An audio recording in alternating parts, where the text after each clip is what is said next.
YouTube. Welcome to another episode of The House in Fata Morgana. We are in the middle of a extremely depressing story. The story of Mikhail's past with his family.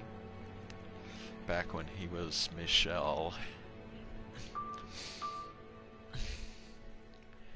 And,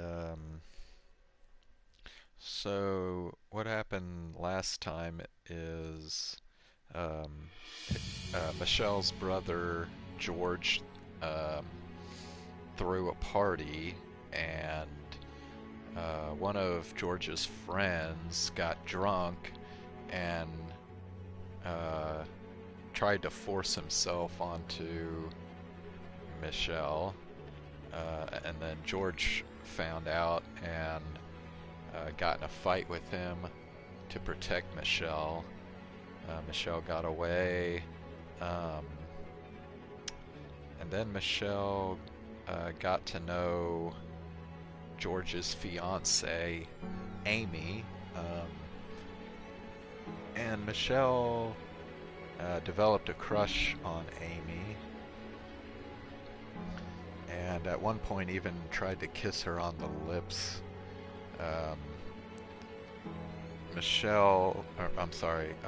Amy was pretty disturbed by this and told Michelle's other brother, Didier, about that. And she's basically cheating on George with Didier, which is weird. But yeah, and Michelle is, I think, very close, or is kind of heading in the direction of realizing that she doesn't identify as female. So that's where we're at right now.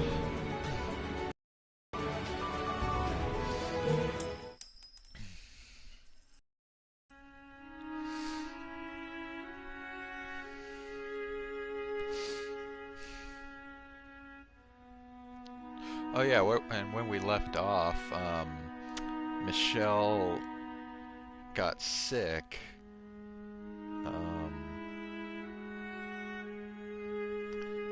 and her mother stayed by her side while she got better, and her voice changed while she was sick, but now she's over the illness, but her voice hasn't changed back, so she sounds more like a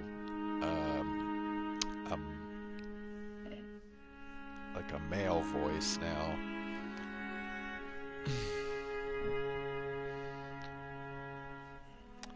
My voice never went back to normal though, so Mother ordered me to remain in my room. I hadn't recovered yet, and so long as I was sick, I couldn't be let out. Again, something felt wrong about her calling it a sickness, but I had no evidence to the contrary. I had no way to know I wouldn't get others sick if I exposed them, as she claimed, so I had no choice but to do as she said. In time, Mother too stopped visiting me, and the only people I saw were servants. They did their jobs, but refused to look me in the eye. No one else came to see me, though. Not Amy, Didier, or George. 1 month passed, then 2, then 3. Occasionally, the pain in my joints would withdraw. At other times, it would worsen.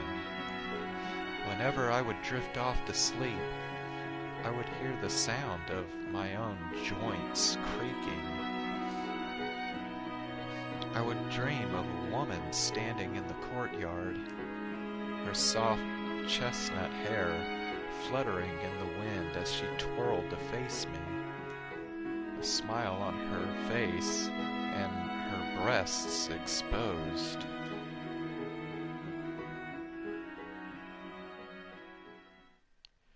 One day, after around 6 months of servants refusing to make eye contact, I stopped one and made a request to have a mirror brought to my room.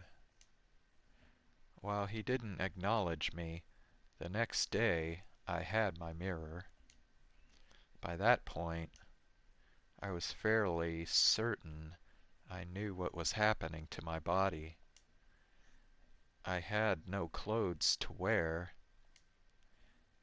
because none of the multicolored dresses hanging in my wardrobe fit me anymore. Pulling the heavy red cloth covering the mirror aside, my completely naked body came into view.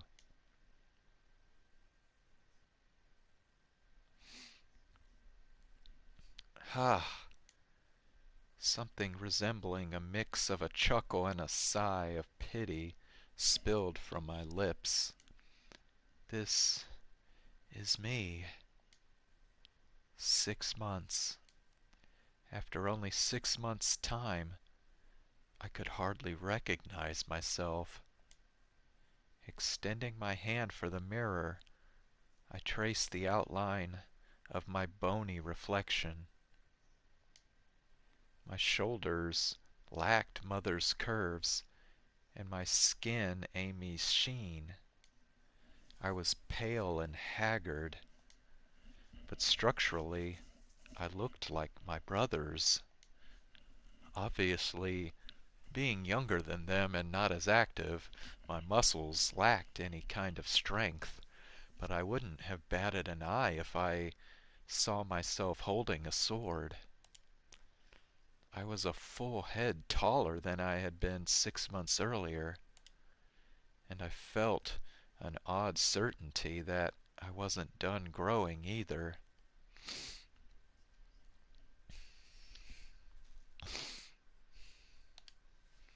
Staring at myself in the mirror, I traced my name across the surface.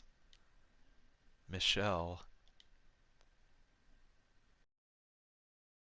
To Mikkel. Ha. For the first time in my life, I liked my name. I still didn't think an angel's name suited me one bit, but it was staggering how different it felt now, even if it sounded exactly the same.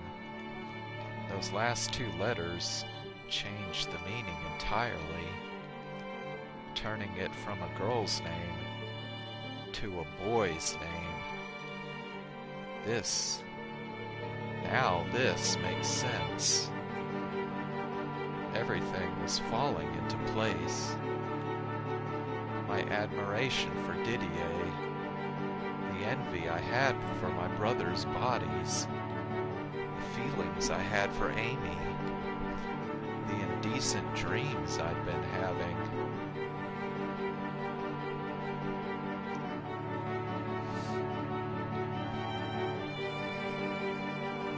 I was always male.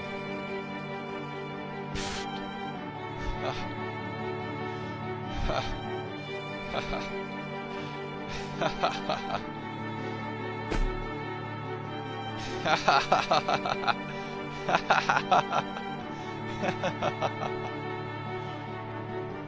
cackled like a fool for the first time in my life. I laughed so hard at the sight of myself, my stomach hurt. It was the first glimmer of light I had seen in this locked room for far too long. This was what I was supposed to look like. My life, up until 6 months ago, constricted and comfortable. My life as a girl was all a lie.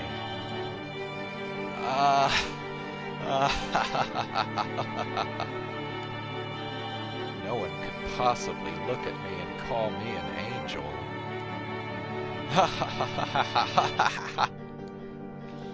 I was always a boy, but I had been told I was a girl, forced to act like one.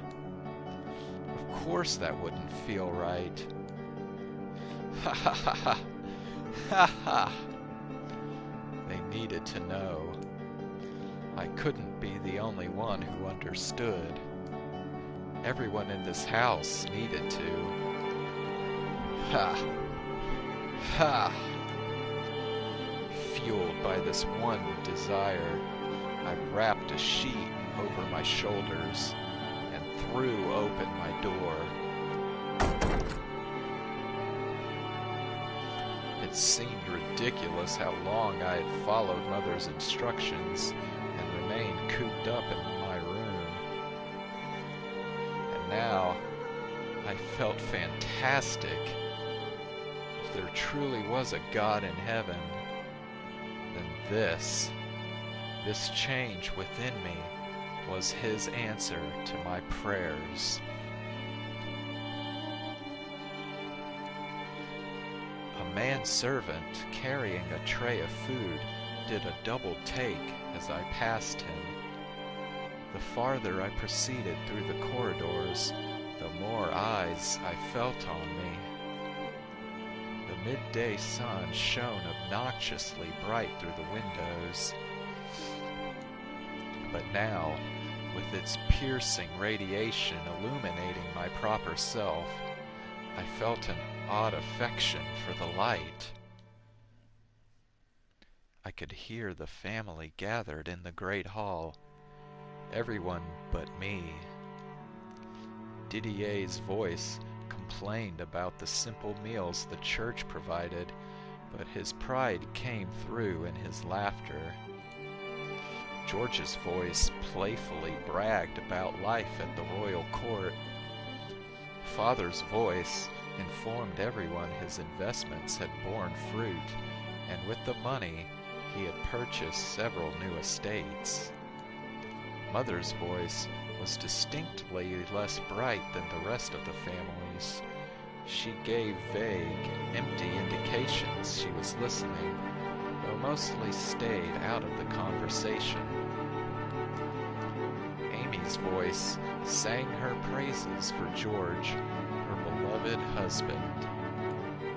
Never mind the fact she was sleeping with Didier. It was all a facade, a mere shadow of a family. It's a shame Michelle couldn't be here. Then we would have everyone. I was there. I was right there. I hadn't gone anywhere. You had just locked me in my room. I hope she recovers soon. I was never sick at all. The child you called Michelle was actually your son. That was all there was to it.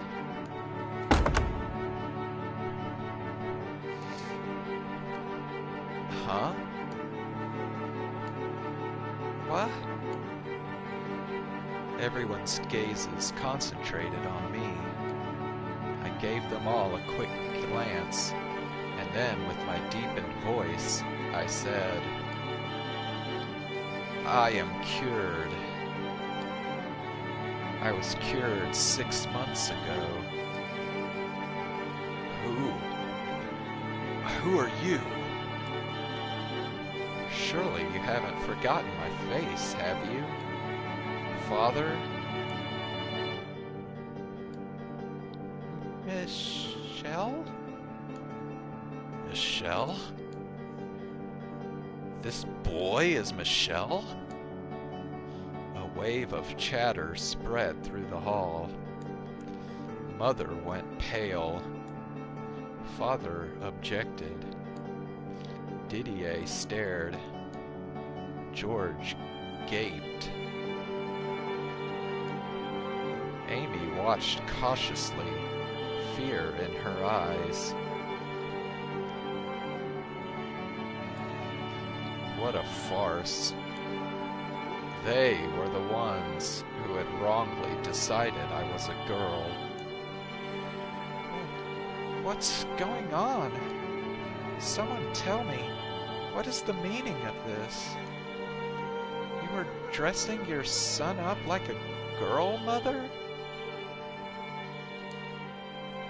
I assumed he was a girl. Otherwise, I wouldn't have put my hands on him like that. You lied to me. I would have never agreed to it had I known. No, you're wrong. Michelle is my daughter.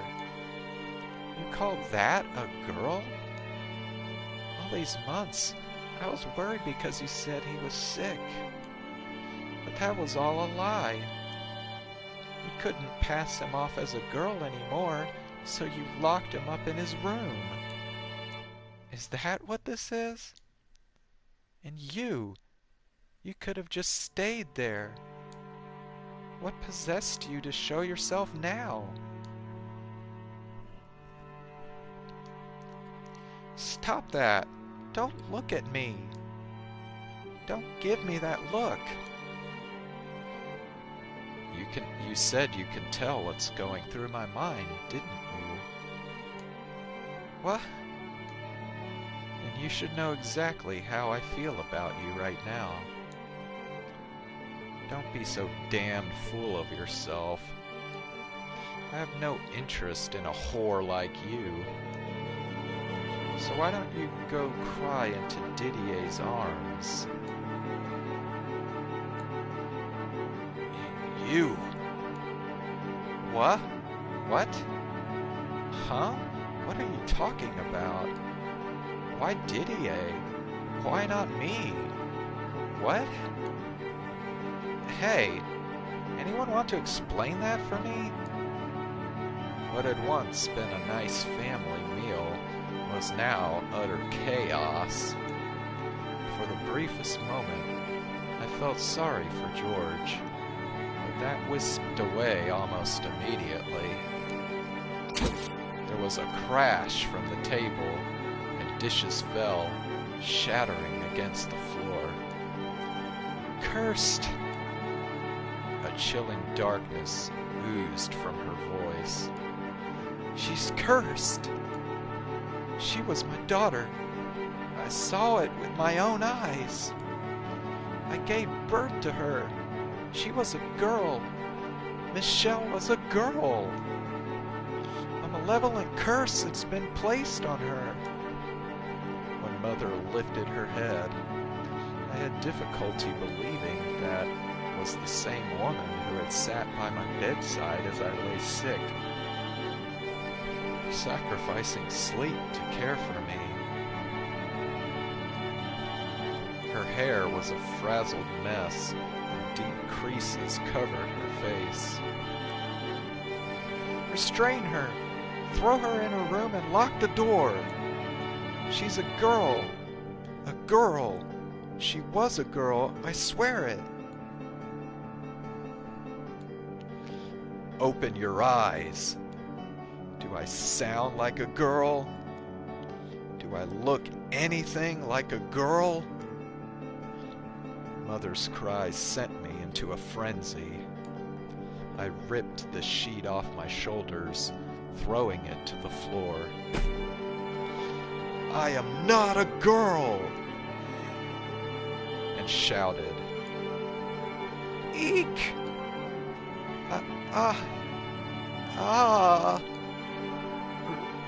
Her!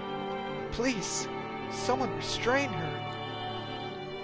Fear reigned in the great hall, but then several moments of icy silence were broken by a muttering that shocked me as much as anyone else. You're not a boy or a girl. What? What on earth are you? You're an abomination. You're not a boy. You're an abomination. I'm... what? I had seen myself in the mirror. I was undoubtedly male. Lacking in strength though they may have been, I had visible muscles. My chest was flat, and I was taller than a girl should be. My voice was deep, and I had an obvious lump in the middle of my throat. I was male. I had to be male. What else could I be? So why was Amy looking at me like some kind of strange creature? A chill ran down my spine, and I suddenly found myself deeply uncomfortable being so exposed. There's nothing there. You've got nothing there.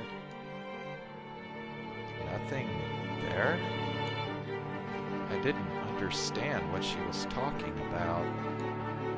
Unable to press further, I fell silent, at which point several servants burst into the great hall and restrained me. She's a girl. She's my daughter. Mother, seemingly in a mad daze, just repeated the same thing over and over. She was a girl! As Mother wailed, she wandered off somewhere. Father stood there in silence. Amy stared at me with disgust in her eyes. George was still in a panic, and Didier clenched his fists. Eventually, I started regaining my composure, which is when I realized I had made a mistake. My sickness had been made into a curse.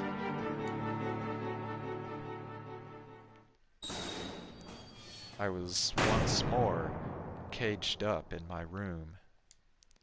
In addition to the door being locked from the outside, the windows were boarded over so no one could see in, leaving me in perpetual darkness.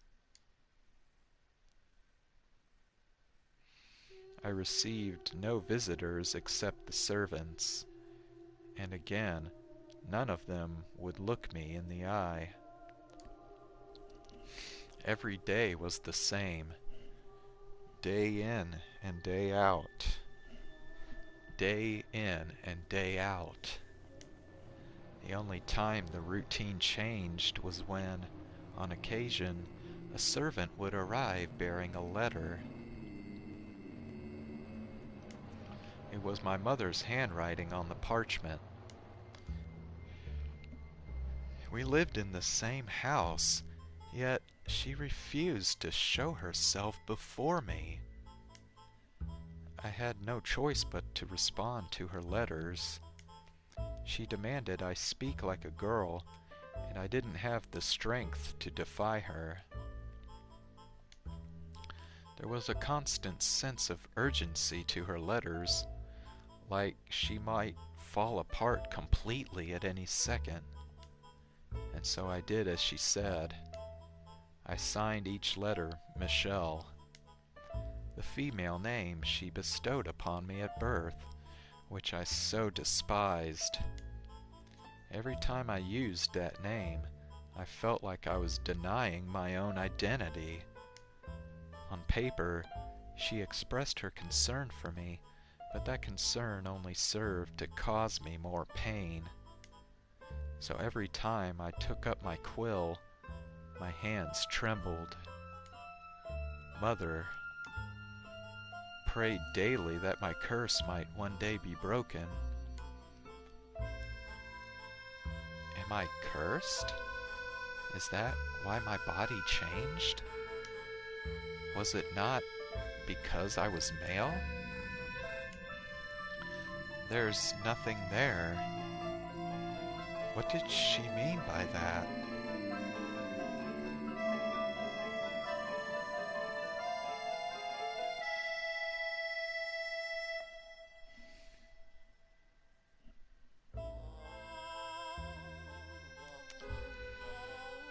Do you think that Mikkel never actually learned what dicks are? Like, bro, if his family hadn't taught him this shit by now, like, what the fuck?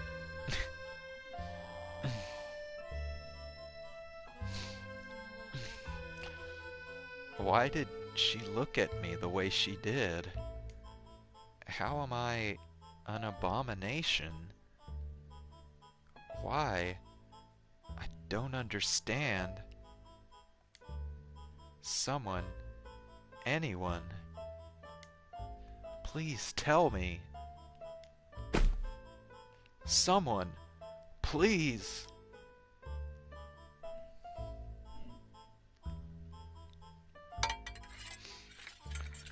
I have brought you supper. I will be back shortly to retrieve your dishes. I'll be going then. Wait. What? Wait a minute. Yes? What do you need, Michelle? Are you a man or a woman?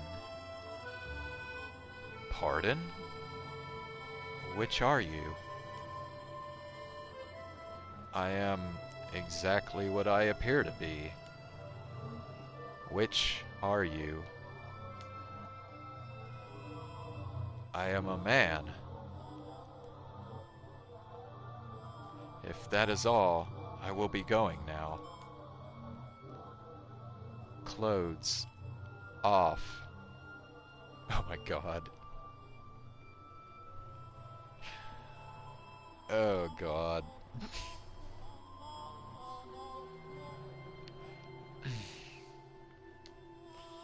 What? Take your clothes off. Right now. Everything. Even your underclothes. What? Surely you jest, Michelle. I am very serious.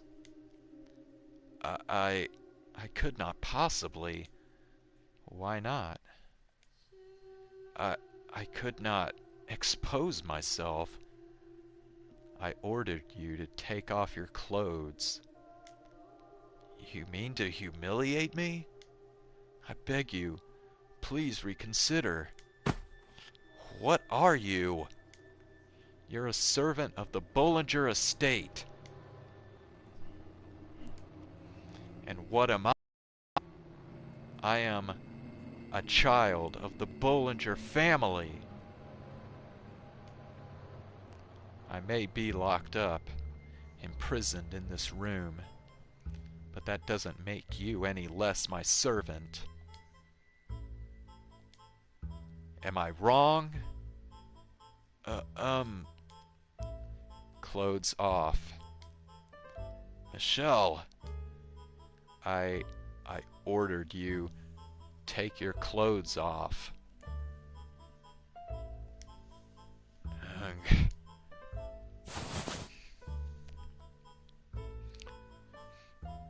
Not even the tiniest sliver of guilt arose in my conscience. I felt no shame in what I was doing. All that mattered to me was figuring out what Amy had meant. I wanted to find the truth. Not knowing, I would have been better off in the dark.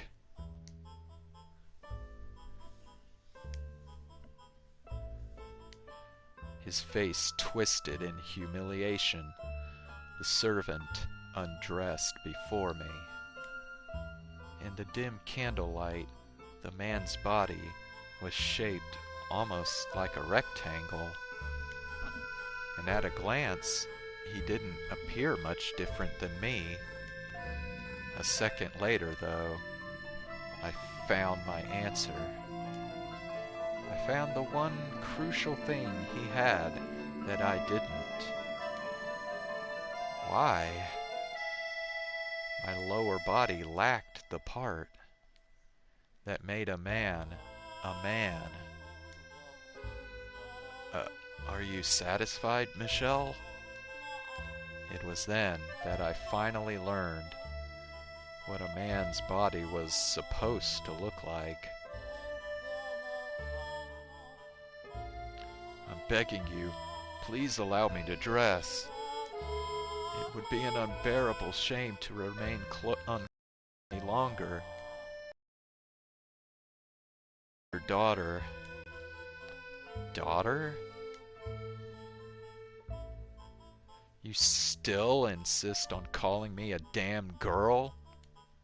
Look at these shoulders, my chest. Listen to my voice. How can you possibly think any of that belongs to a girl?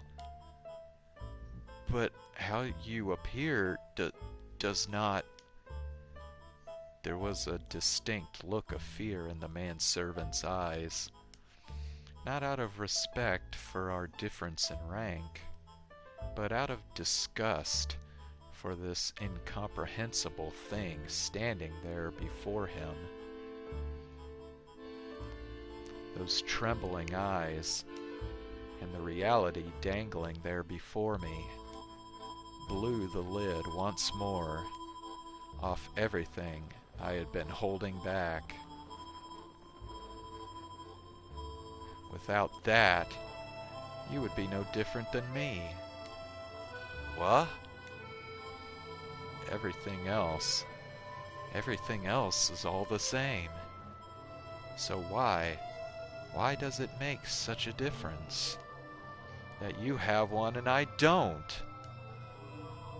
Michelle? I am a man. I'm a man just like you. I am no one's daughter. And if you still insist we're not the same, then I'll make you like me. Without that, you're no different than me. It was a mix of dread and panic that pushed me over the edge. And so, in order to keep myself afloat, I decided to bring another pain. Please don't do this, Michelle. In a blind frenzy, hardly even aware of what I was doing, just riding the current of my erupting emotions, I swiped a knife off the tray the man had brought, knocked him down, and climbed onto him. I'll get rid of it. I'll make you the same. Without it, you'll be just like me. Get off me, please. Someone help. I'll make you just like me. Get in here, someone. Anyone. Michelle. She's delirious. Through the fog of hysteria, I suddenly realized I was surrounded by several servants, and the next thing I knew, I was on the floor beneath them. There were as many, if not more of them than when I had made the scene in the great hall. A dozen men servants stared down at me, their eyes filled with fear and revulsion. And in the shadows beyond the crowd, I saw Mother looking in on me with vacant eyes. Mother, why will you only speak to me through letters? Why do you say I'm cursed? Mother, I'm I'm male. I was always male. Tell me that I am, Mother. Let me out of here, please. I'm not delirious. My head is perfectly clear. I'm normal. There's nothing wrong with me. I'm not cursed. Mother, say something. Mother!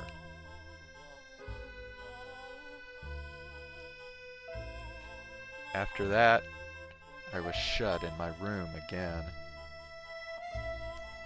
And even the servants stopped coming.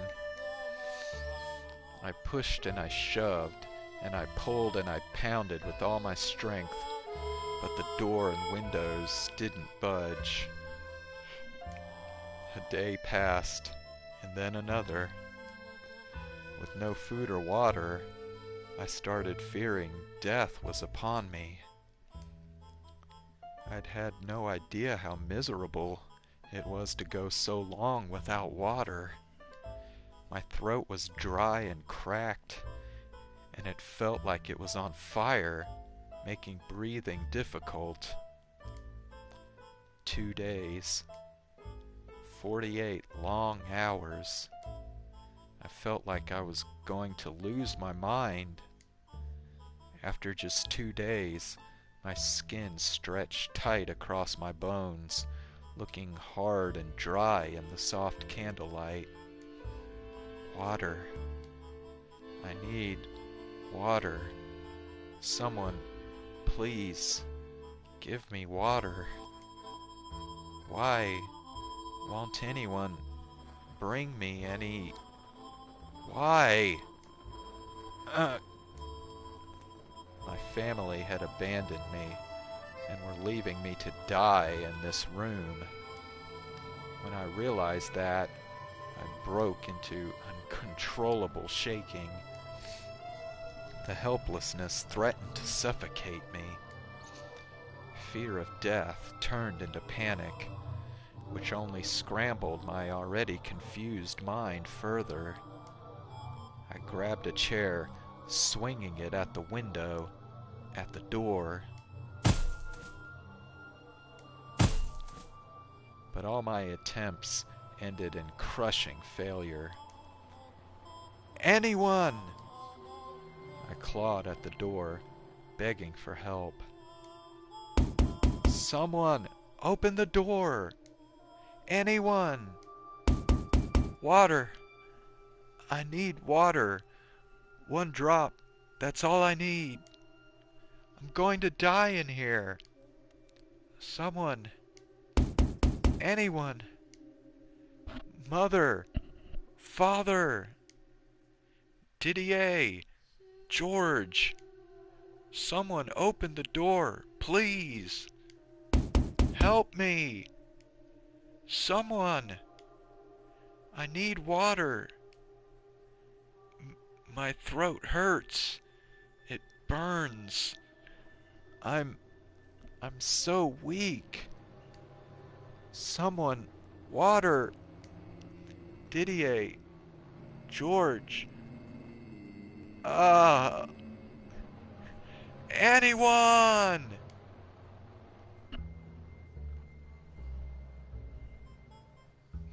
But not a single soul came to the door. With no food or water, the 3rd day came and went, and then the 4th. By that point, I was expectedly devoid of any sense of dignity, and I sat there, covered in all manner of human filth. As my body quickly wasted away, still, I clung to the vain hope that someone would open that door. It was all I had. Occasionally, I would hear footsteps. Whenever I did, I mustered up what meager strength I had left to bang on the door. Whoever's there, please, Open the door. I'm begging you. Someone. But my pleas fell on deaf ears. Though they didn't respond to me, I could hear the Abigails muttering to one another in the corridor. Did you hear that? Yes, I did. I wonder what's gotten into Lady Michelle. They say she was cursed. Maybe she sold her soul to the devil. How dreadful. We should stay away from that door if we don't want to be cursed too. I am not cursed. I did not sell my soul to the devil. I'm kind of scared. I might have to find work somewhere else. Gotta make sure we stay away from that door. Why do you think I'm cursed? I never did anything wrong. Lady Michelle has lost her mind. She's deranged. I'm scared even thinking about her. I am not deranged. My mind is perfectly fine. She's right crazy. She's right mad. No, I'm not. I'm perfectly normal.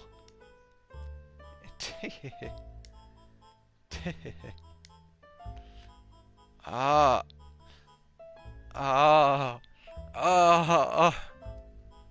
Someone, please get me out of here.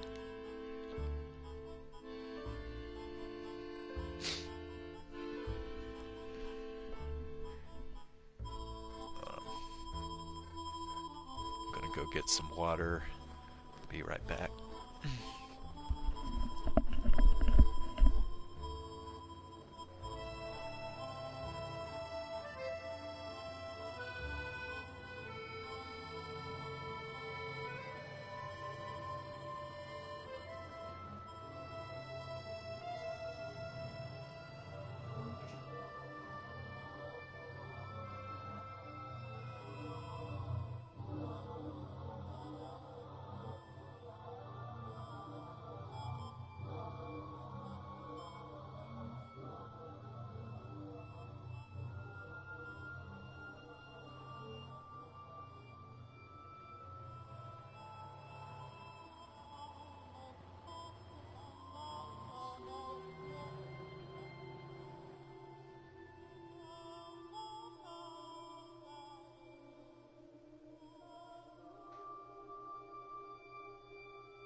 Alright.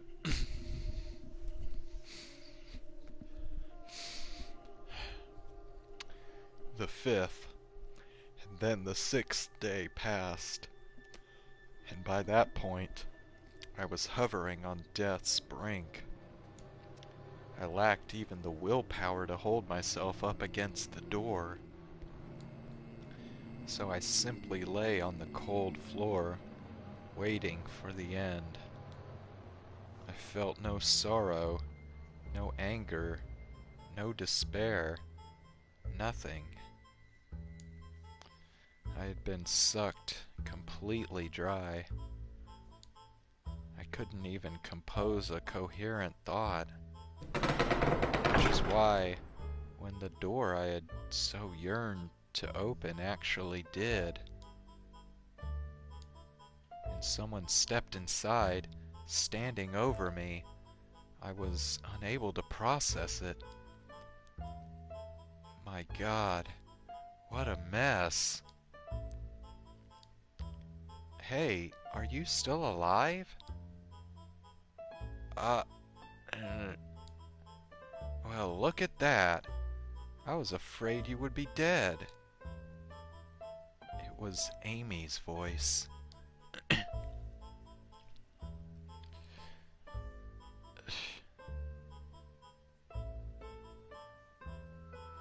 Bro, what is up with this fucking picture, man?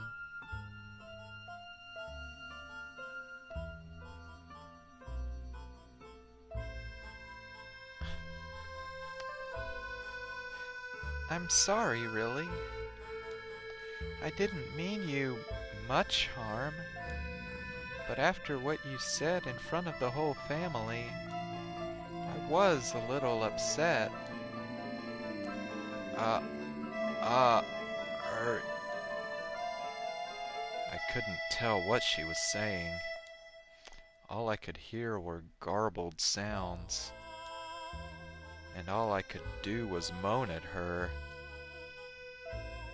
The servants are all afraid of you now, after your little episode, so I've offered food in their place. I was so grateful. I don't think anyone likes you anymore.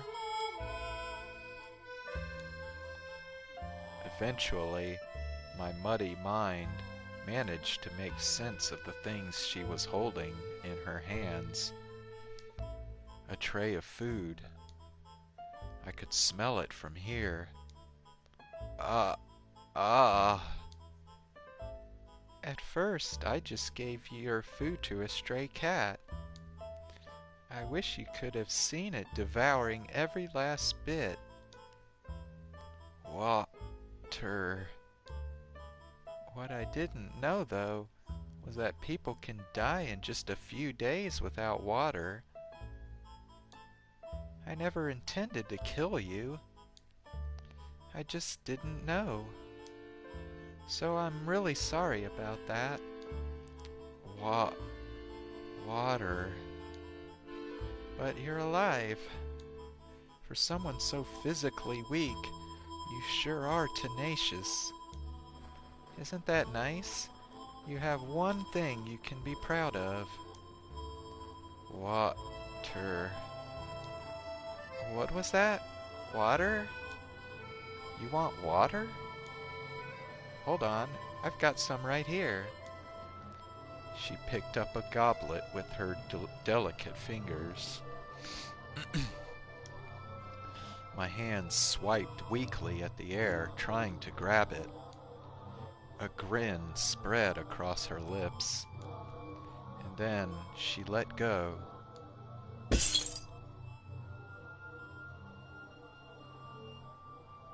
Go on, drink. You'd better hurry, or the rug will absorb it all. You wanted water, didn't you? Then drink. In that moment, I could hear the sound of the last of my dignity crumbling away. Driven solely by my survival instinct, I bent down toward the rug, pressing my lips against the spreading puddle. You really did it. This is too good, Michelle. You look like a cat. No, cats are much more graceful. I can't stop laughing. The daughter of a prestigious family, the Bollingers, sucking water out of a carpet. Ah, I wish I had a painter here to capture this image on canvas.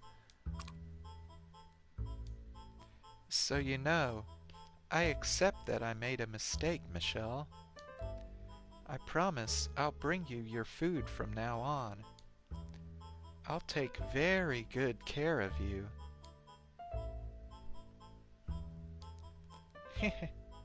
This is going to be fun. Listening to her childish, yet deeply malicious laughter, I understood. I was her plaything now.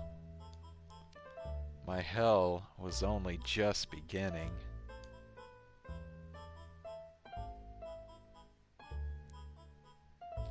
Having gotten food and water, my body recovered somewhat, but I was hardly in peak condition.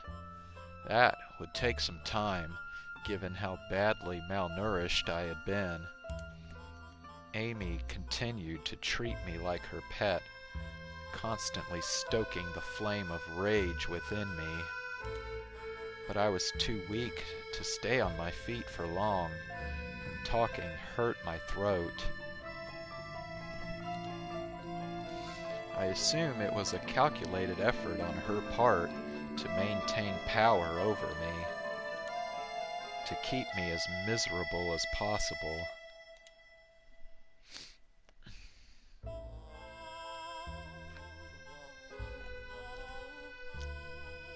She always had a smirk on her face as she gazed down on me.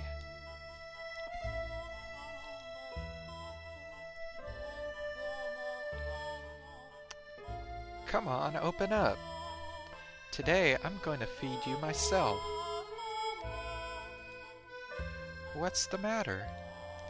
I can't put anything in with your mouth closed. Or do you want to starve to death? Amy, why are you doing this? Why? And why else? You married into this family, you sick wench. What gives you the idea you can treat me? Are you saying that because I married in, I'm of lesser stature than you? That's true, I am. But what's your point? You think you can intimidate me with formalities? Amy. Ew. I would rather you not speak my name if you wouldn't mind. That doesn't excuse your treatment of me. Someone, Didier or George, will make you pay for this. You don't have a single friend here, Michelle. No one to take your side, and no one to say a thing about me playing with you. Assuming you were somehow able to tell someone, no one would believe you. That's a lie. Do you have any idea what people say about you? They say you've gone mad, that you've sold your soul to the devil. Do you honestly believe anyone would trust you? I am not mad. I don't know. You look plenty mad to me. Grah. Fine. Then I'll run away. I'll escape from this estate, and from you.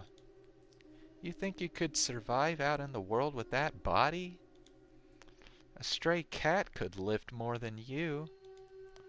You'd never find work. I give you a week at best.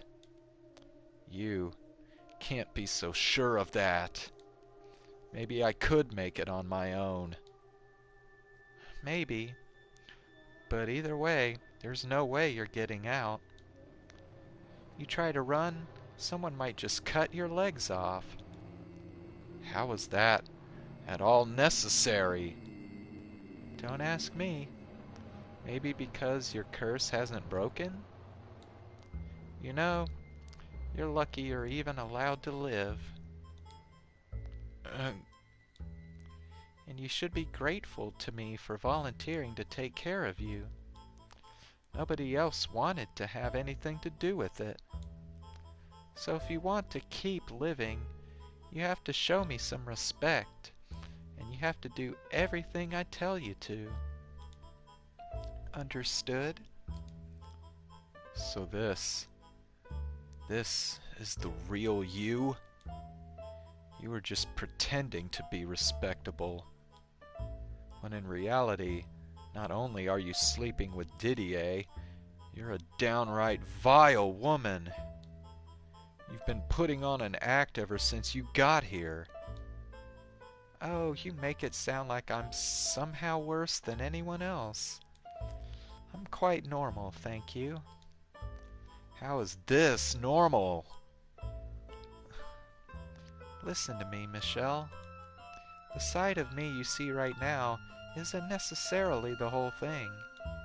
The sweet girl I am for the family is also me.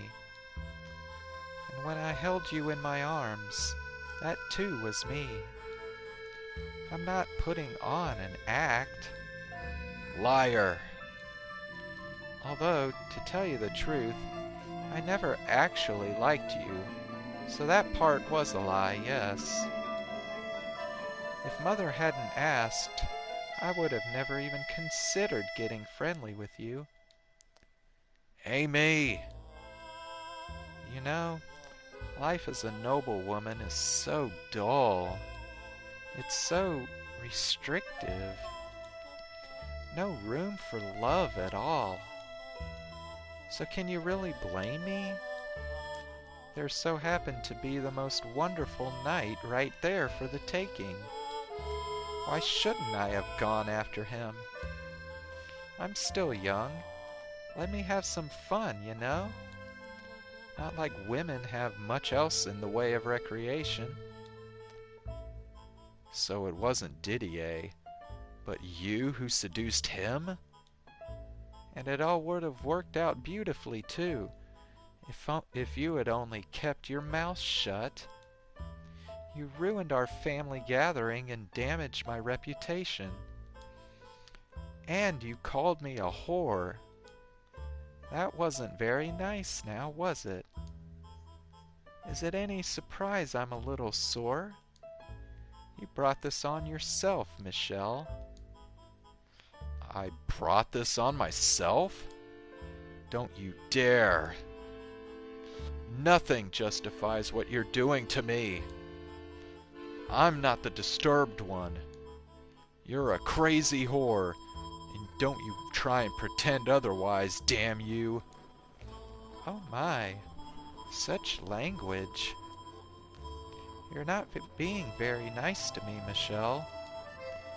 Girls aren't supposed to talk like that, you know? I am not a girl. Then what are you? I'm a man. A man? With that body?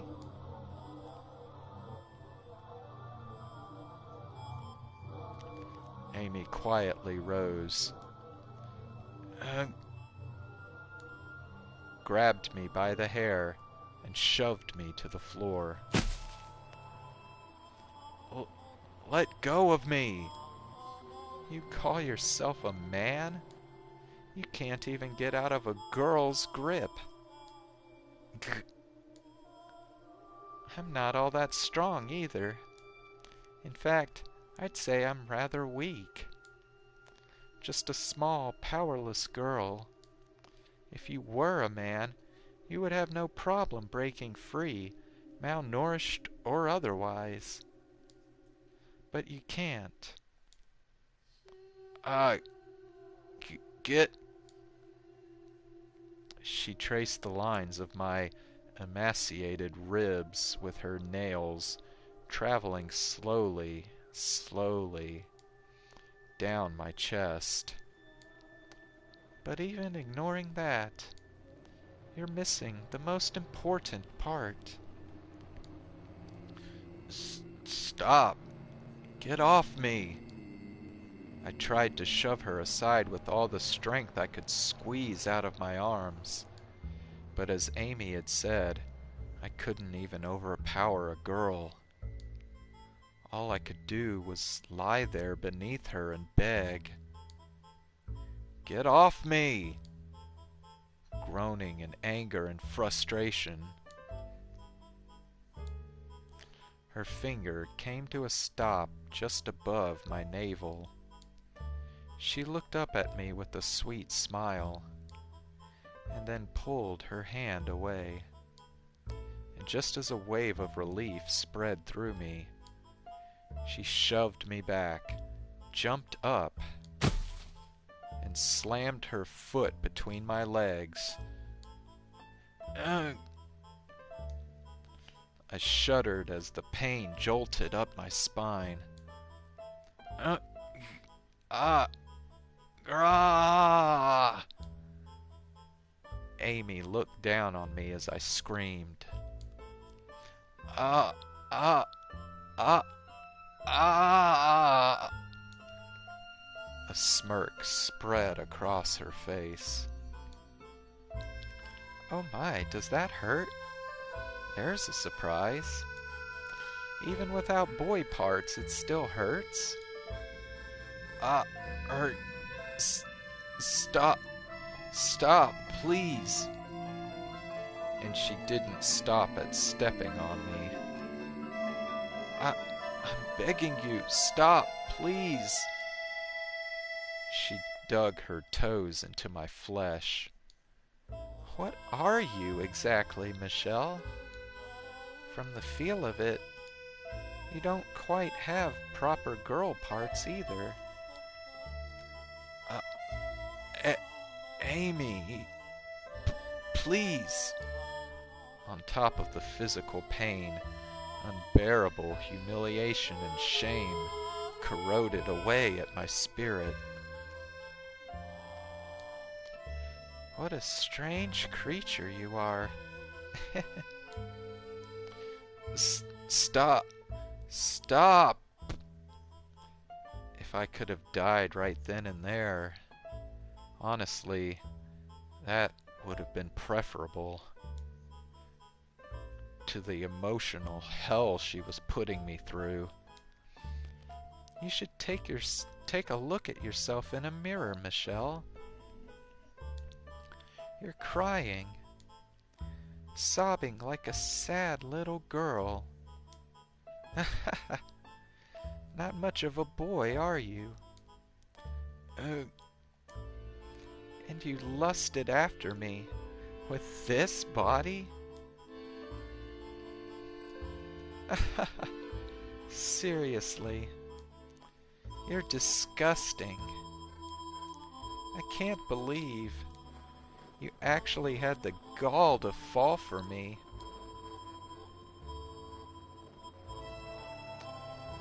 Amy's abuse was not a one-time occurrence. As she had promised, she came to feed me every day. But her arrival brought nothing but anguish and torture. Every day, she chipped away more of my spirit. But I hadn't succumbed to her yet. My anger still overpowered any fear I felt. About a week after Amy started caring for me. Have you been a good girl, Michelle? I brought you your supper. I'll set it right here for you.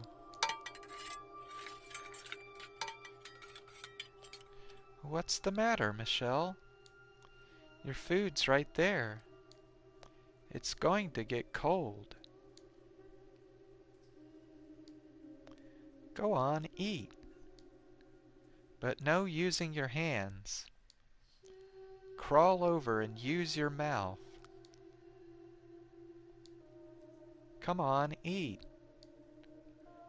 Or would you rather I fed you? You... What was that? Do you have something to say? I'll... I can't understand a word you're saying, Michelle. If you would eat, you would have enough strength to talk. Oh, you... Huh? I'm going to kill you, Amy! That was, I believe, the first time in my life I had felt a sincere, overpowering desire to end someone's life. I wanted to see her dead. With my hands and legs tied up, I lurched for her, and like the dog she so wanted me to be, I chomped down on her wrist. Ah! Ah! The taste of someone else's blood was far more unpleasant than I had expected. I felt like I was going to vomit. But I was determined to not let go of her wrist for any reason. I would gnaw through the bone and rip her entire hand off. She could beat me unconscious and I still wouldn't let go. She would have to kill me to get me off of her. I wanted her to feel the same pain I felt when she trampled on me. Let go! My body never did what I wanted it to, though. I could swear on my life I wouldn't release her arm, but I could never seem to make good on my determination. Gah! Amy's foot flew up into my emaciated gut. The pointed tip of her shoe dug into my flesh like a knife, and I collapsed to the floor in a fit of convulsions. And just as I was about to cough up a mouthful of stomach acid, she rammed her foot into my abdomen a second time.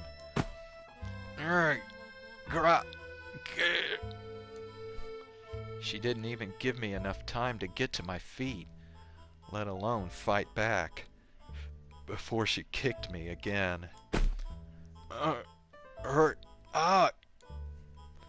Again and again and again and again. Stop! My gut, my chest, my legs, and my face. What's wrong with you? Don't you get it? You're not the one in control here. You should be thanking me. What you did to me that day was incredibly hurtful. Yet here I am, bringing you your food. Can you not see just how kind-hearted I am?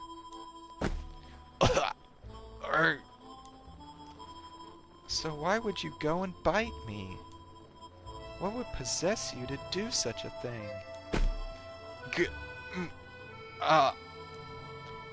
Gasping for breath, my consciousness slipping away from me. I caught a glimpse of Amy's eyes as she swung her leg back for another kick. And when I did, a single word rose to my mind. Demon.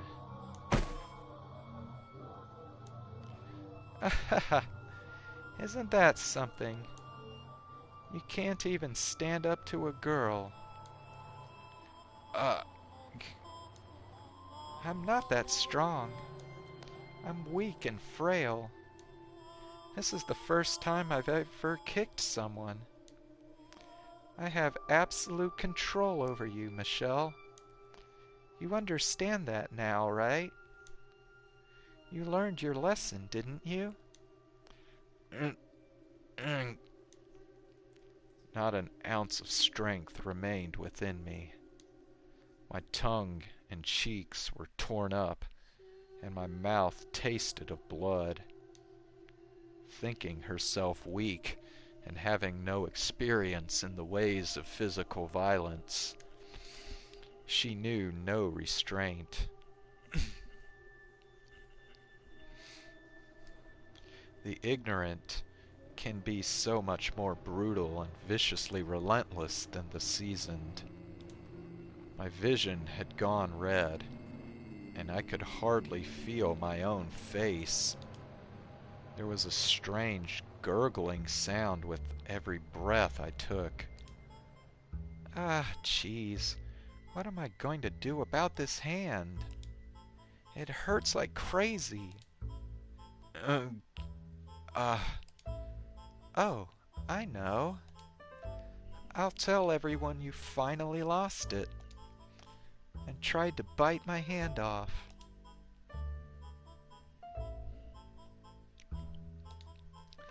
They'll all feel so bad for me. I can just see the sad looks on Didier and George's faces. They will not. You know, your brothers have completely given up on you. A deranged sister is nothing but trouble. You know what you are, Michelle? You're a demon child. Why was I the demon and not her? Why did no one come to my aid?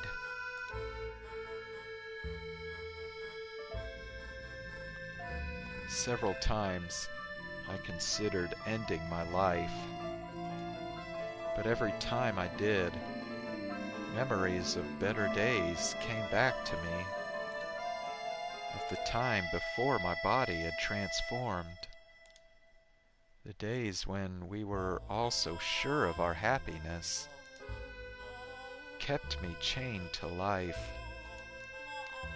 Why couldn't things still be the way they had been then?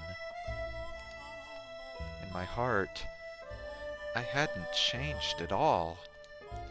So how had things ended up like this?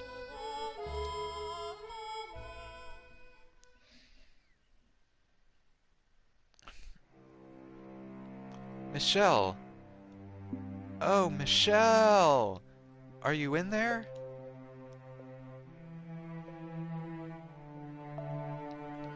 Did you need something, George? Oh, come on, don't be like that. Do I have to need something to talk to you? No, but you looked like you were in an unusually good mood, so I thought... Well, why wouldn't I be? It's a wonderfully gloomy day out. I would understand if it were clear out, but can you really say it's wonderfully gloomy? Well, you can't be outside for very long when it's not cloudy, so in our case, this is perfect weather. Ah. What do you say we go for a little stroll while we can? Dee's around today too, so we can see if he's up for it. It'll be like old times. We've been running around like headless chickens lately, so we haven't had much of a chance for a sibling outing. We'll have Mom make us a lunch, and then... Oh, we'll take a couple horses up to the forest's edge. I'm fine with that if you are. You bet your bum I am. I asked after all. Now come on, let's go.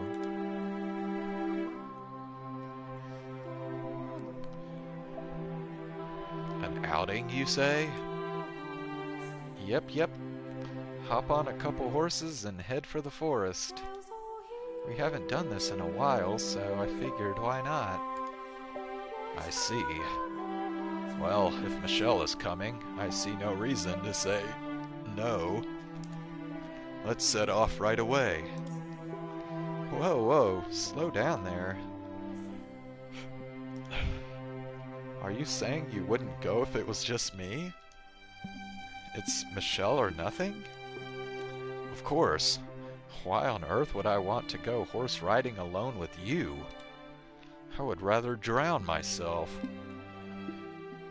Le gasp! Didier? Could I perhaps make a small request? Go on, let's hear it. Do you mind if I hold the horse's reins? Oh, that's all? By all means. I'll be there behind you to make sure nothing happens, so have at it. But do be warned, my horse is a bit temperamental. If you're not gentle, he'll start getting moody with you. I doubt that will be a problem for you, though, Michelle. I'll be careful.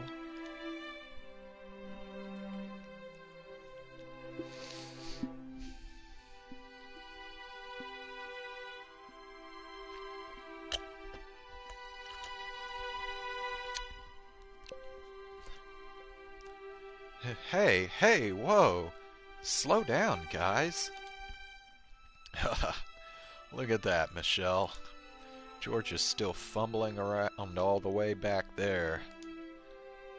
Are we going a bit too fast? No, you're fine. That you were able to get past that so quickly is proof of your talent. Finally caught up. This isn't a race, you know. Why can't we enjoy the scenery? Indulge in some nice pathos. A warrior and his horse need not of pathos. Isn't that right, Michelle? It certainly is, Didier. Come on, you guys. Be nice. This was my idea. You've really taken after old D, haven't you, Michelle? I, for one, would rather see you admiring flowers or dancing with butterflies or gazing out at a beautiful sunset or enjoying poetry. More pathos, my dear sister, and less barbarism. Long swords, suits of armor, and tales of heroic knights are so much more appealing. You've let him get his claws in too deep, Michelle. Oh dear. Oh my, I'm going to have 2 meathead siblings before I know it. What did you just call me? Now, you two. Why don't we stop here for a picnic? Seconded. My stomach's been rumbling up a storm. I took a few bites earlier 'cause I was about to die back there. I hope your horse throws you into a river.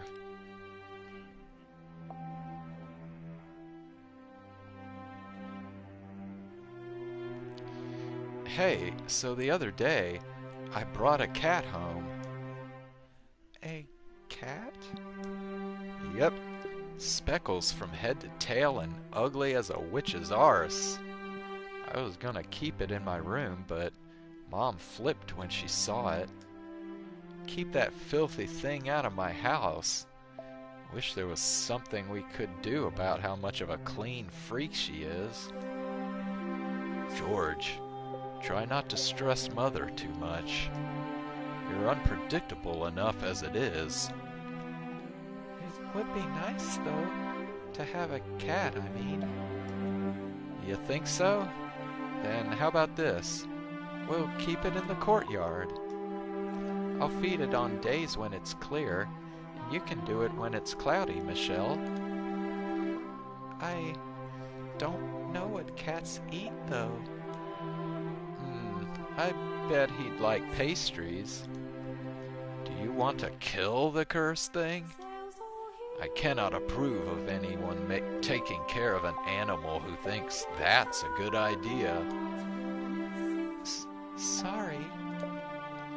Oh, pull the stick out of your arse, Dee. Life's all about experimentation. Live and learn. Don't experiment on animals. Well, if you're gonna be like that, how about you help out too? You could keep an eye on us and make sure we don't do anything stupid. What? Now you're trying to drag me into this? Already done. You're in. It's settled. Damn it, George. Now we need to come up with a name. Have any ideas, Michelle? What? You want me to name it? Not very often you get to give another living thing a name.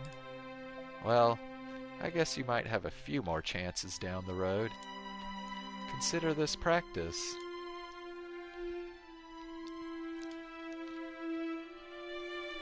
Something elegant and beautiful. You've got this. Now, George, don't put so much pressure on her. You have a point, though. It is a good opportunity. Don't stress too much about it, Michelle. Just choose something you like.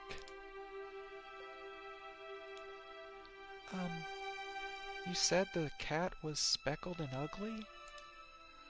Yep. One look and you'll be laughing so hard you can't breathe. All right, then.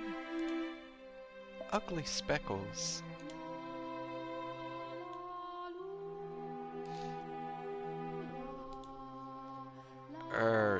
That's its name? It would seem you do not have a future in the arts, Michelle. But you said it was ugly and speckled, George. I did, yes. You could have tried a little harder than that, though. But, you know, why not? Ugly speckled it is. It's actually kinda charming when you say it out loud. Ugly speckles. It's not that funny. It is quite something indeed. The more I think about it, the more I... Not you too, Didier. We should bring ugly speckles on our next outing. Sitting together beneath the clouds, having lunch. That we should. When Michelle's gotten a little bigger, let's do this again. The three of us and our ugly speckled cat. You said it. We're all good friends here after all. I've never been your friend, though. God, must you always be such a jerk? Ha ha ha.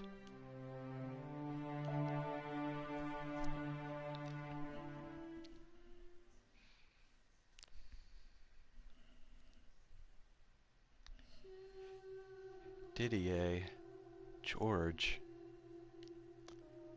was Amy telling the truth? Do you really think I'm nothing but trouble? Do you think I've lost my mind? That I'm a demon child? Didier, George, why do you not open this door for me and let me out? Were the things I said that day really so heinous? Do you resent me too, like Amy? Didier, George, how do you think about me now? Is this body really so unusual? If I hadn't undergone the transformation I did, would things still have been the way they were before? Would we be able to go out to that forest again and make silly, meaningless conversation, everyone laughing like we had then? If this body hadn't changed the way it did, would I not be trapped in this darkness?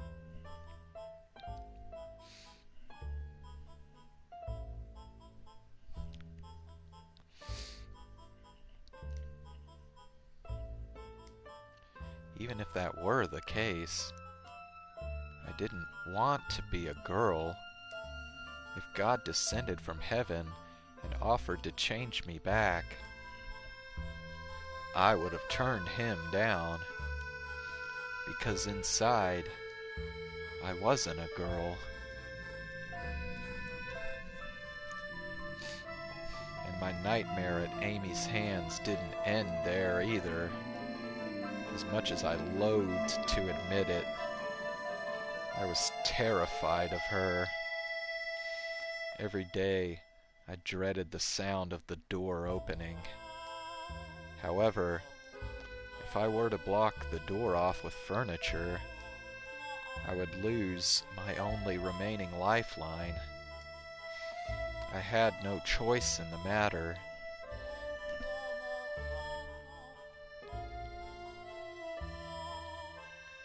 It's time for supper, Michelle.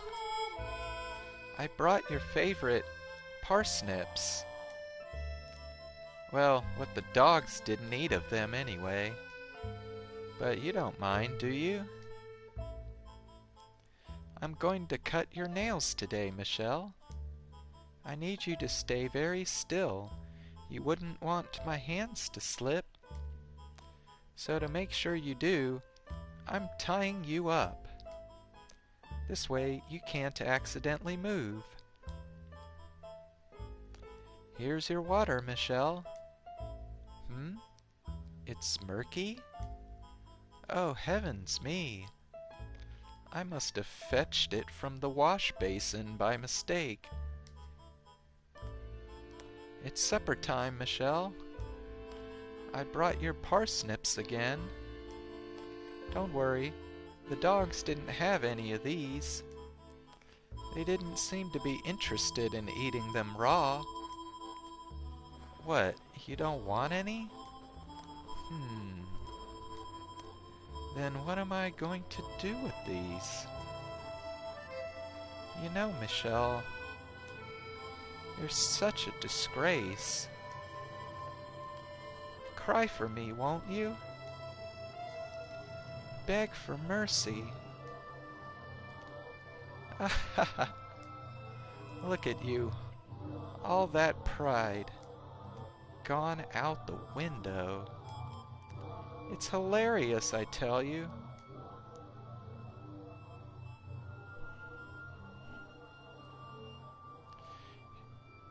She did everything imaginable to torture me, both physically and emotionally. To be honest, it was rather impressive, in a sick way, how she was able to come up with so many different ways to torment me. And she knew precisely what caused me the most pain. My body, and the discrepancy between what I was and what I felt I was. She delighted me in telling me I wasn't male, and sometimes in showing me. But I don't think I need to describe the things she did to me in any more detail. I could think of only one way to keep myself from breaking down. I completely stopped talking, stopped struggling. Then, one day, after about 6 months or so, she said with a disinterested sigh, "I'm done." And that was the last of it. By swallowing my pride and not resisting, I was able to escape from her grip. Once she was gone, the servants took over attending to me again. I was still imprisoned, but now there was a serenity in my solitude. I didn't speak with anyone. I didn't make eye contact. I didn't do anything.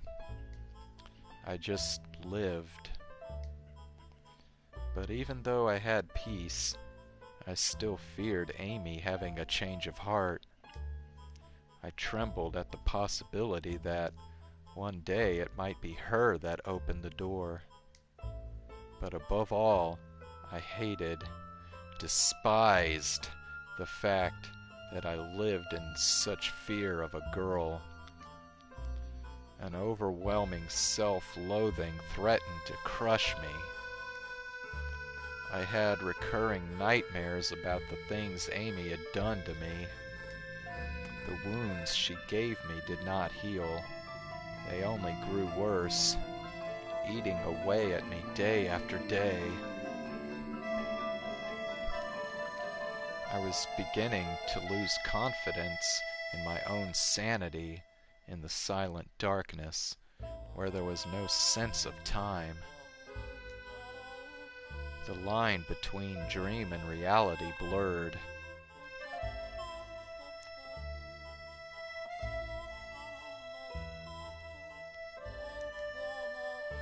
I often found myself screaming, crying into the empty air. I clawed at my skin, pulled out my hair, paced back and forth across the room, pounded at the door, yelling for help, screamed some more. It was the very image of pitiful, absolute wretchedness.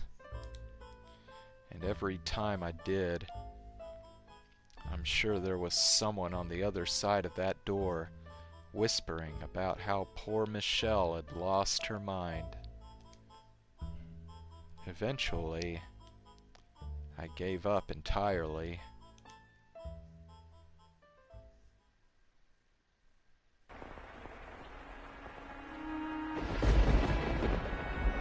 Jeez.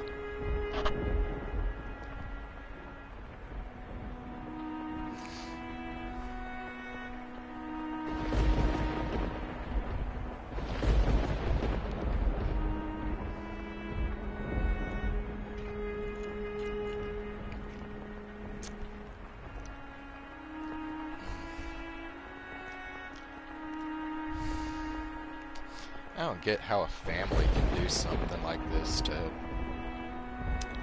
It's just fucked up, dude. There's something seriously fucking wrong with these people.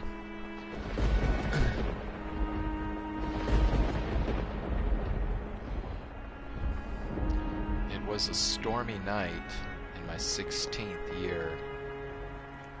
I had been confined for more than 2 years at that point. Heavy rain pounded against the windows like thousands of little spears. I was sitting quietly on my bed, unable to fall asleep. Suddenly, there was a loud banging on the door.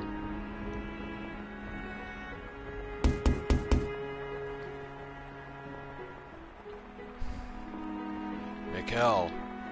Mikkel, are you awake? If you aren't, then hurry up and get awake. We've got big trouble. Lower your damn voice.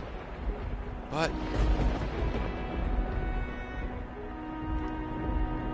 When I first heard my brother's voices after so long, I thought I was hallucinating.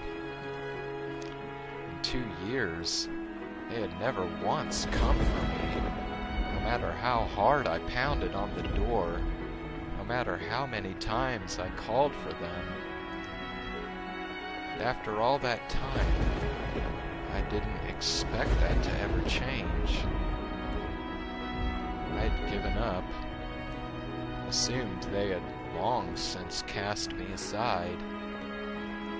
Unable to bring myself to say anything, I simply stared at the door.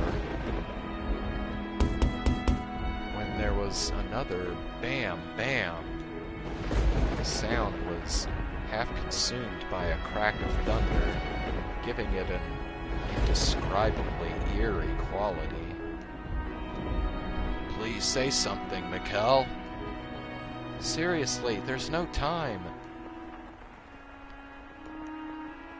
You can hear us in there, can't you?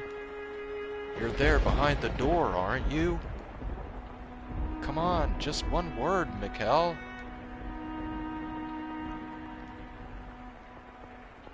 Is it really you, Didier? George?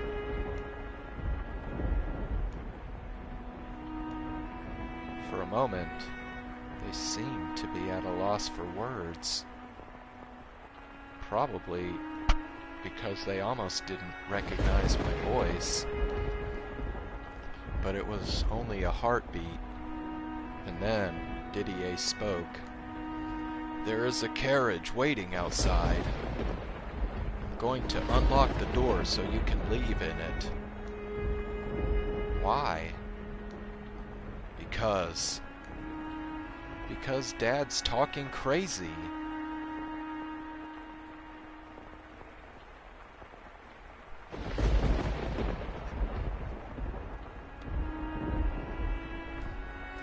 He's saying the Bollinger family has no need for a demon child.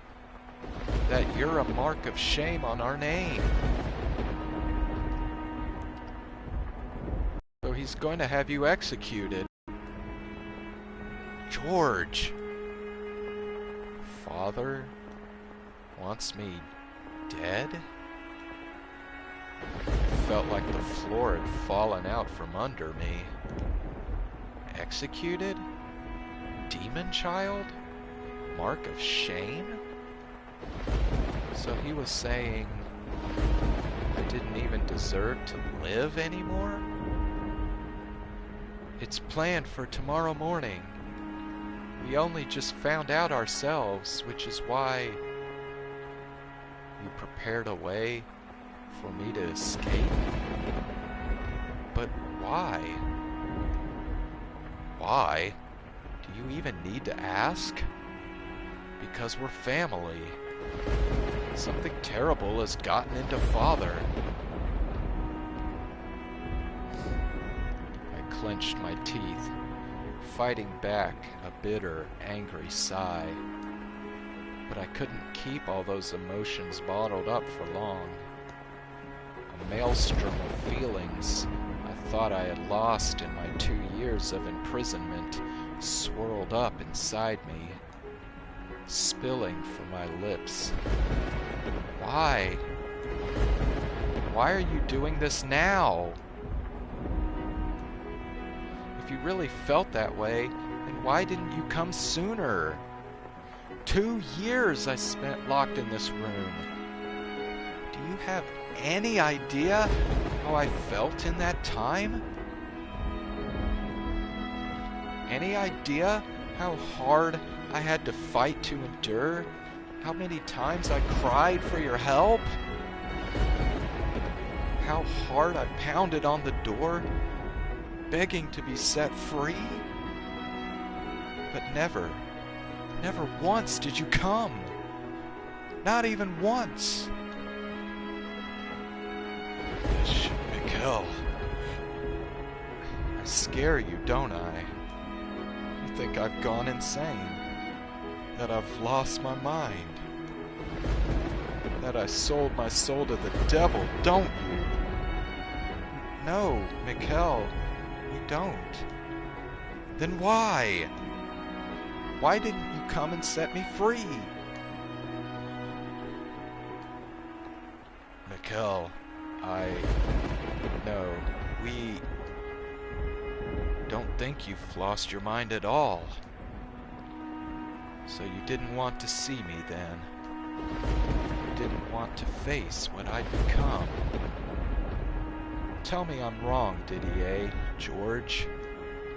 You left me here, abandoned me for 2 whole years. Locked me away so you didn't have to see me. I'm sorry. I'm just, really busy with my art. I've been getting a ton of commissions down at the court. Didier's a knight now, So he's up to his neck in expeditions. I'm really sorry. as am I. I cannot say that you are wrong. After what happened, I wasn't sure how I was supposed to act around you. I'm still not sure, even now.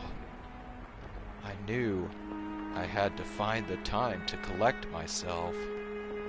but I kept putting it off, vainly hoping that time would take care of it all.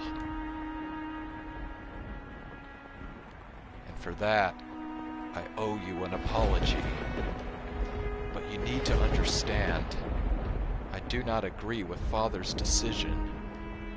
I do not want to lose you. I don't think you're a demon child. And George feels the same. Neither of us want to see you dead. What he said, Mikkel. There's not much time. We need to get you out of here. I bit down hard on my lower lip. Hard enough to draw blood. It was that, or start sobbing. It's a little late for that. Mikkel. If you don't get out of here, you're going to be killed. If I'm not an angel sent from heaven, or a demon child, then what am I? What on earth am I? What are you? You're a Bollinger. You're our family. That's all there is to it. I pray you can forgive me for averting my eyes for so long. Can I trust you? Can I trust that even if the whole world says I'm cursed, that you'll always be on my side? That you'll always be my brothers? Can I put my trust in you once more? Didier, George? You absolutely can, Mikkel. I swear to God on high. And I swear to the God of art. Mikkel. I have no other choice, do I? I couldn't talk Father out of it, could I? I would rather you didn't try. He is not a man to change his mind. If you were to show up before him, he would likely draw his sword on you himself. It would destroy Mother. I'm sorry. We're not doing this only for you. Okay. I'll go. Oh, thank goodness. The carriage will take you to a mansion, Mikkel. It's a property Father purchased some time ago, but due to rumors about the house, it's abandoned. No one wants to buy it from him either, and that's unlikely to change. It's the ideal place to keep you out of sight. What kind of rumors? Well, no point in keeping it a secret. He has a right to know. They say a witch lives there. A witch? I think it's all just made up, personally. I went to check the place out, and there was no one there. It was a little dreary, to be sure. I had hoped to have a better place arranged for you, but there wasn't enough time.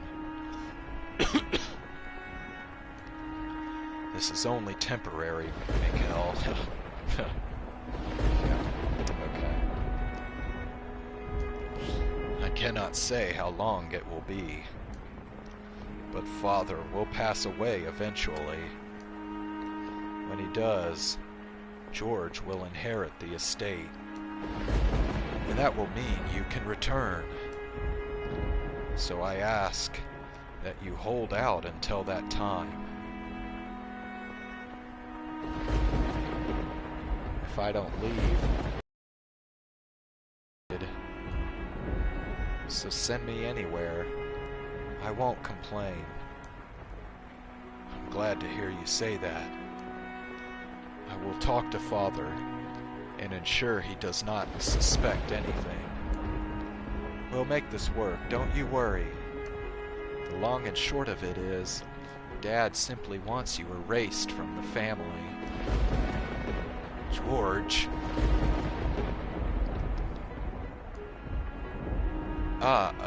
Sorry. I wasn't trying to be mean. But anywho, once I take over, we're in the clear. You'll be acknowledged as a Bollinger. I see. Okay then. Can I open the door now? Just a minute. What? You're still not ready? I don't have any clothing. Ah, right. You wouldn't, huh? How tall are you now, Mikhail? Around the same height as you, I think. You're taller than me? Damn. Alright, I'll bring you some of my clothes. Thank you. Wow, I don't think I've ever heard you say thank you without putting up a fight, Mikhail. That's not true, I don't think. I'll be back soon.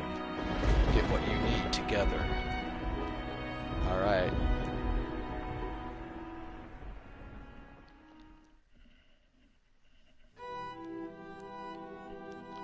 Sitting in the carriage waiting outside, listening to the pitter-patter of the rain, I gazed out at my two brothers.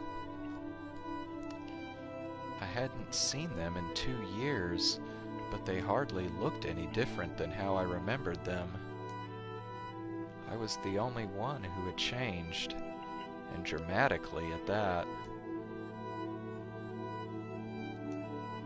Looking at them, I couldn't help but remember the old days. Playing chess with Didier, learning to draw from George, our sibling outings.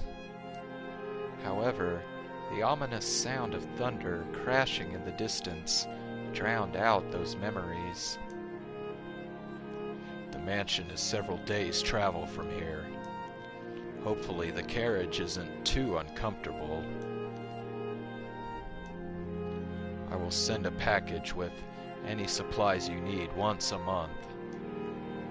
Food, clothing, and something to pass the time. If there's anything you want, Mikhail, just tell me. Now, or you can have a servant pass a message on to me. I can't think of... Actually, wait. I can think of one thing. I would like a chess set.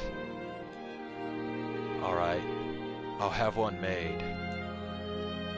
I would rather have yours, Didier. Would that be possible? Are you sure you want that beaten old thing? Yes, I want that one. Alright then, I'll include it in the first delivery. I'll send you something too, Mikhail. Anything you want, just tell me.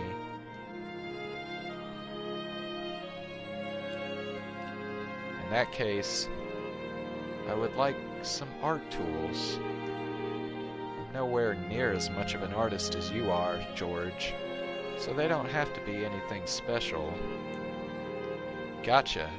So some canvas and, how about some charcoal? And when you're back, I want to see what you've made with it, okay? Okay. I know this is already hard enough on you, Mikhail, but I need to ask you to do something for me. Avoid making contact with anyone who doesn't already know about you. So, I can't talk to anybody but the servants? Put simply, yes. Tomorrow, the world will consider you dead. So we cannot have people finding out you are actually alive. Especially Father. Please do this for me. I've been doing that for 2 years already. I've long since lost interest in interacting with anybody, so you don't need to ask me to keep to myself. Right. Does anyone else know I am alive? Yes, Mother knows. In fact, this was her idea. It was? Yeah, and yet his mother's the one that ends up fucking sending the people to kill him. Fucking crazy. She loves you, Mikkel. She really does. Mom just, is having a little trouble facing the truth. So even though she's not here to see you off, I guarantee you she doesn't want to see you dead. She wants to have you in her life again.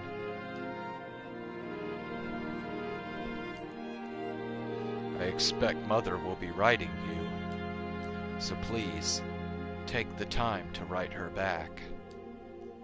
She's a troubled woman, but her love for you is true and unwavering. Will you do that? Just a quick little, "Hey, I got your letter, doing great," will suffice. Alright. Just so you know, it kills me and Dee that we can't stand up to Dad. But as long as he lives, his word is God in this house. I understand that, yes. Well, you never know. He could be gone quicker than you expect. Week from now and bam, he's dead and as Dee's social life. Is there not an ounce of respect in your body? Oh, give me a break. I'm upset. He's gone way too far.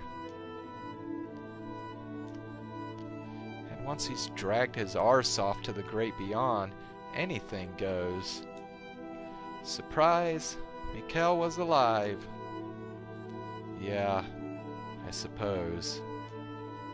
Until then, we'll take care of things here. Tomorrow's gonna be the performance of our lives.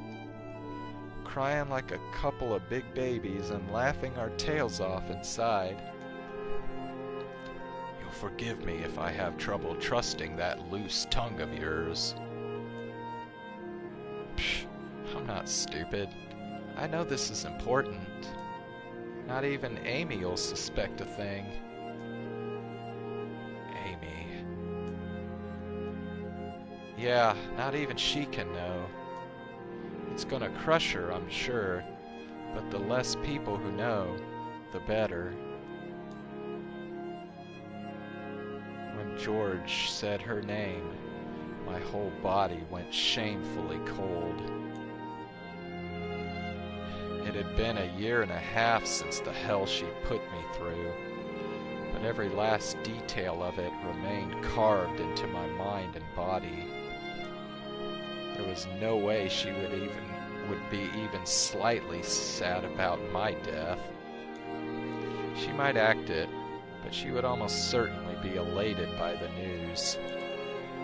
It seemed George had still yet to see what lay beneath that woman's mask.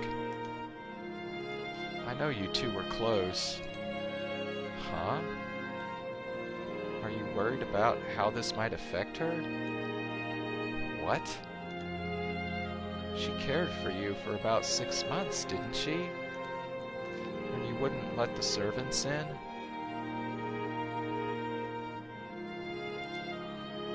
What? From what I hear, you got real close to dying in there. You wouldn't even eat unless she was there. Who the hell told you that? What? Is that not what happened? Did something happen between you two, Mikkel? Amy didn't do a damn...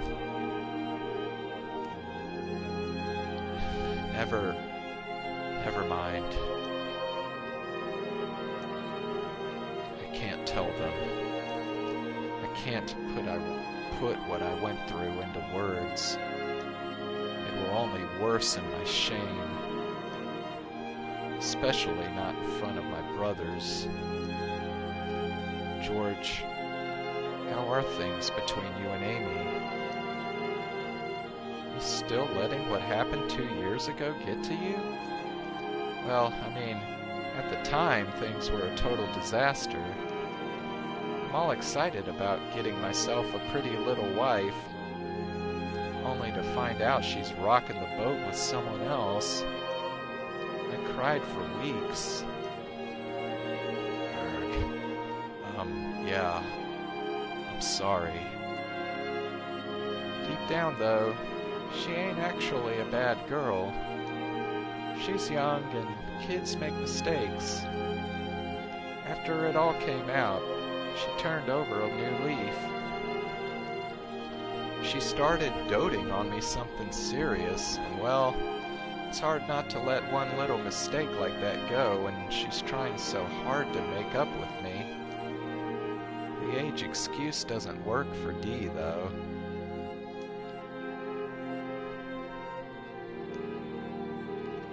For about a year, things were really rough between us.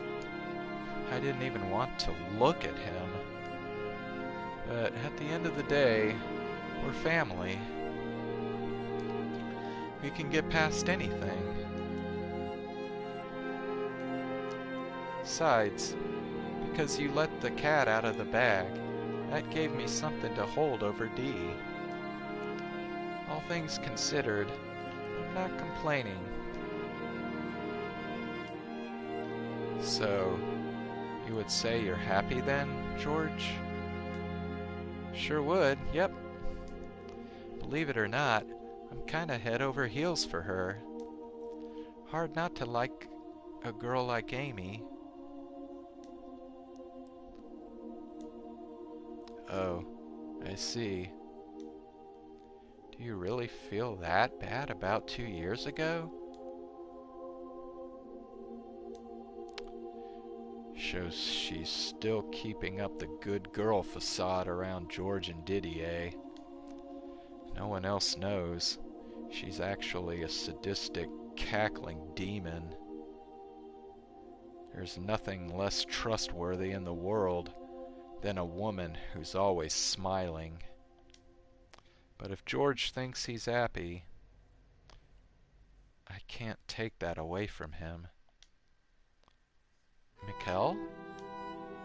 Oh, right, yes. I do feel guilty about the way I lost control of my emotions and took it out on you guys. It happens to everyone.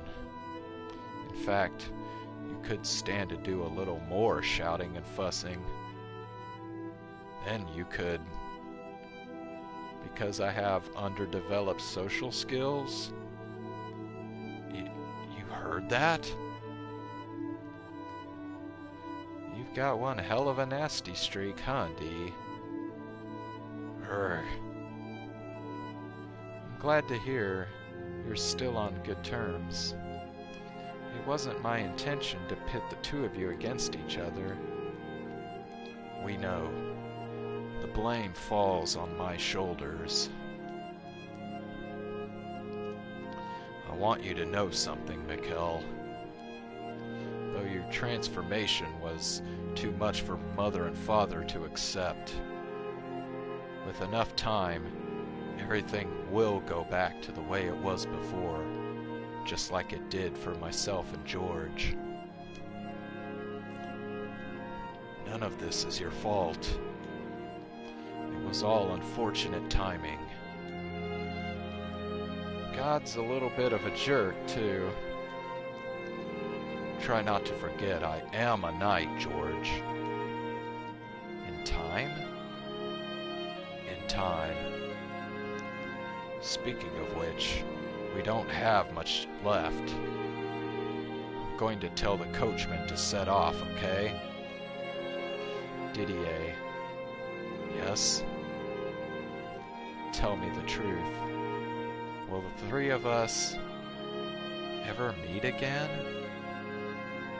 Why would you ever ask that? Of course we will. Not a chance I'm letting this be our last family get-together. One last question, then. Yes? Am I your brother? Well, I mean, look at ya.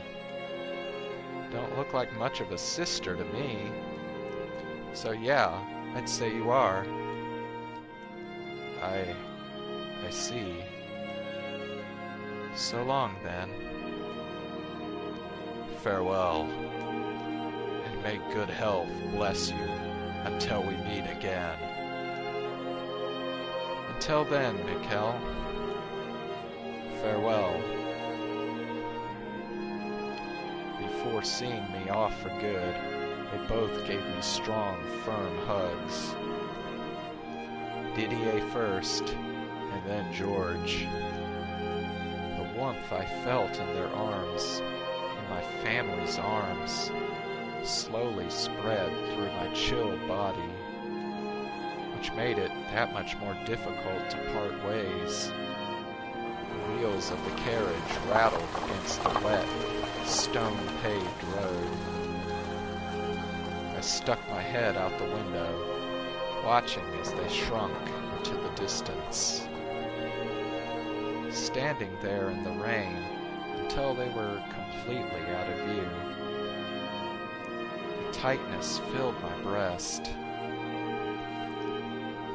Every glimmer of hope I had for my new life was matched by an equal degree of darkness and uncertainty. Would I ever make it back home? And if I did, would people still call me a demon child? Having to write Mother was another uncomfortable weight on my soul. The thought of having to play a girl for her made me sick. George had acted like it would be nothing, but it wasn't that easy. It was more than mere pretend. Didier had said that with time, things would change. But how could he be certain that those changes would be for the better? The wooden wheels turned, carrying me away to that cursed mansion.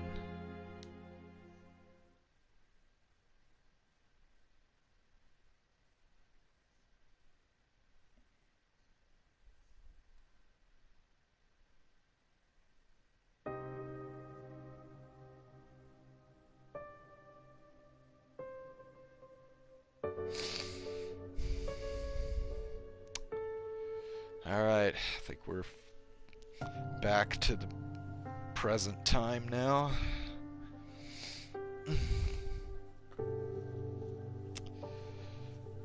Okay, I think I'm gonna stop here for tonight.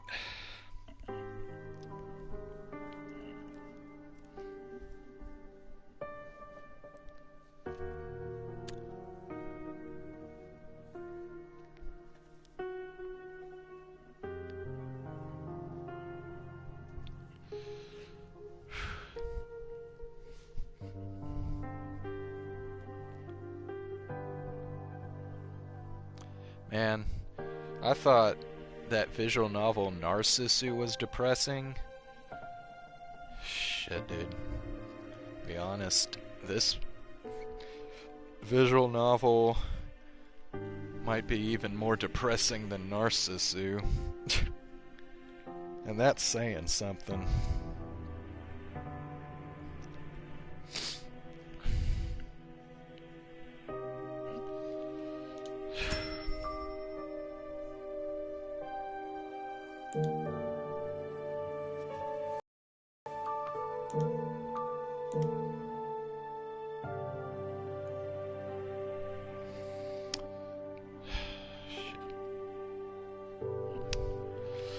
Alright, well, thank you for tuning in.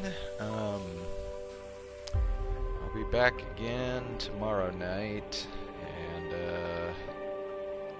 I'll probably do some couple quests on Genshin Impact, and then I'll do some of that Theater Mechanicus thing. And then we'll continue this story again.